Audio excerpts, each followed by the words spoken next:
Hi, and welcome to Animation Deconstructed. My name is Shaul, and in today's video, we're going to be taking a look at time stretching footage. What I have open here is just one composition with the same frog jump in all the layers. And why I have this is because I want to show you the different options that we have when we are time stretching our footage. So my composition is 5 seconds long, and this actual animation is only a little bit longer than 3 seconds.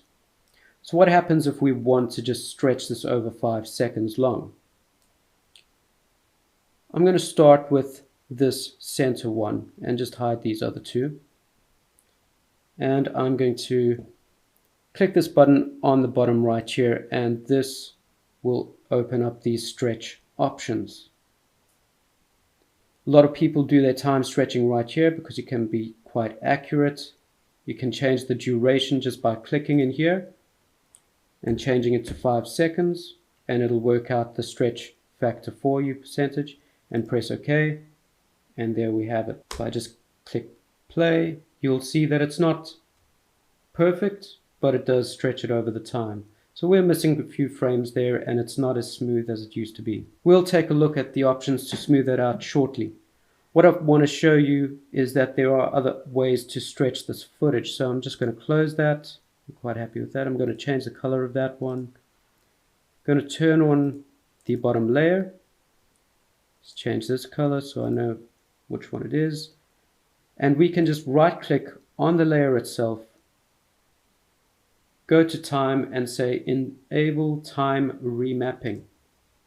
And you'll see that we get this effect added to our footage, or this time remap kind of option. It's not under effects, so it's not an effect per se, but it is an actual option that will disappear once you delete it. And we can just select it and delete it, and it no longer is getting time stretched there. I'm just going to go time, enable time remapping.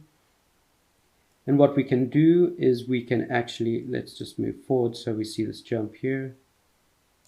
We can click and drag this and stretch this footage the same way this one is, but in a more interactive kind of manner.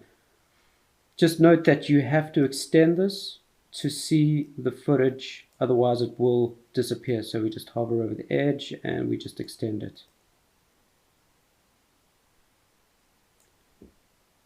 The nice thing about this is we can just, if we know there's two pieces of footage in our scene with the same length of time that we wanted to stretch, we can just select this actual effect, time remap, Control C, select our other one and Control V, and then we just fix the actual footage on the timeline.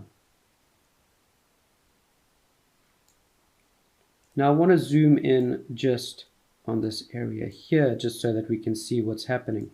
Because if I press my page down button, we will move one frame at a time, and you'll see that at some stages we are missing a frame, like right here. Now how do we fix this? There are several options. This layer here I'm going to leave so that we can see the difference when comparing. I'm going to select the middle footage, and I'm going to turn this option on over here. Now automatically the latest version of After Effects turns this on, but if you're working in a past version, you might have to click this button to enable the frame blending options. Now you will see that it is going to try and blend frames together, but in a very crude fashion, where it takes the frames before and the frames after, and it adds some alpha to it. This can be pretty useful when playing in real time, and it'll just start looking like motion blur, but it's not perfect. So with the other one, I'm going to click the button, but I'm going to click it one more time.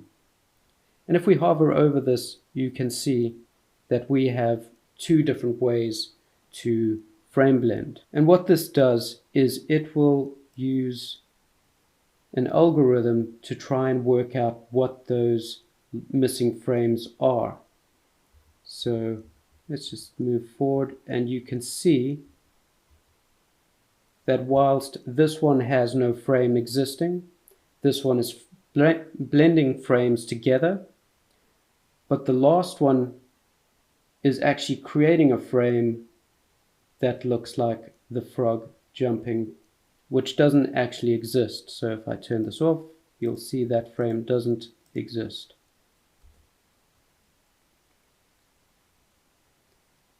Just by pressing the play button again, you'll see that everything does take a lot longer. So this option, although very good, does slow down your scene a lot. So if you're working with something and you just want to turn this on right at the end, you can do so just by turning the main switch on and off.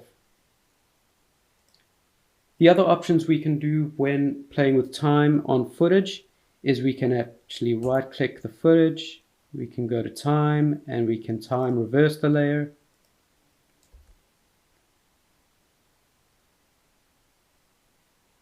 And if I just undo that, we can also move to a time that we're happy with. Can right click, go to time, and say freeze frame. You'll see that now we get this frame that is frozen and nothing before or after will be shown. If I just Control Z that, we can do that ourselves by adding a keyframe, right clicking it, and toggle hold keyframe. This means everything after won't exist. I'm dealing with this one here, but everything before is still an animation to the other point. If we just delete this key, we now have that frozen frame. If you like this video, please give it a thumbs up and subscribe, and till next time.